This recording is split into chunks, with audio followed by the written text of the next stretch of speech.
Jetisõidumaailma paremik lõpetab hooaja eeloleval nädalavahetusel Taimaal.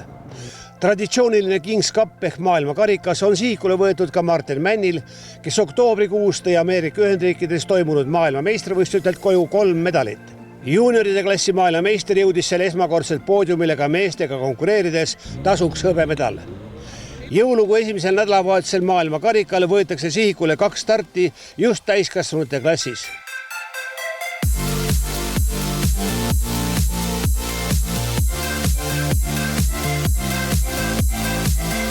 Varasema 3 aasta sama võistluse juunioride võitja on suurvõistluse eel enesekindel. See on, ma arvan, et peale maailmameistrivõistlusi nagu tugevuselt teine jetivõistlus maailmas.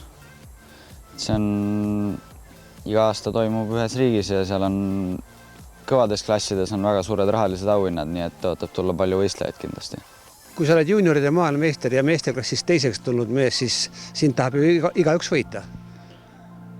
Eks me näe jah, mis need taikud arvavad, et neid paljusid ei olnud MM-il, aga ma arvan, et nad on eelmisest aastast teavad mind ja tahavad mind kindlasti võita, kuna eelmine aasta ma seal ühe meesteklassi võitsin, et seal taikud olid 2. ja 3., aga ma võitsin, et nad kindlasti tahaksid nüüd vastata millegiga. Maailmameistrivõistlustel olid kohal 50 riigi osavõtjad. Kui palju sinna võib kokku tulla nüüd? Seal on tavaliselt olnud ka ikka lähes sama, et ma arvan, et seal võib see aasta olla kas natukene vähem või natukene rohkem, aga kindlasti umbes samasse piiri see tuleb.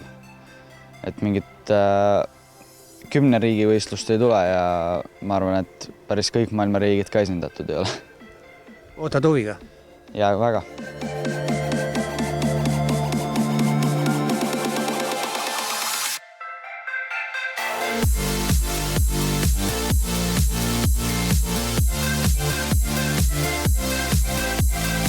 Pattaya Beachil toimub suurvõistlus Kings Cup on tähelepanu keskmes 4.–6. detsembrini.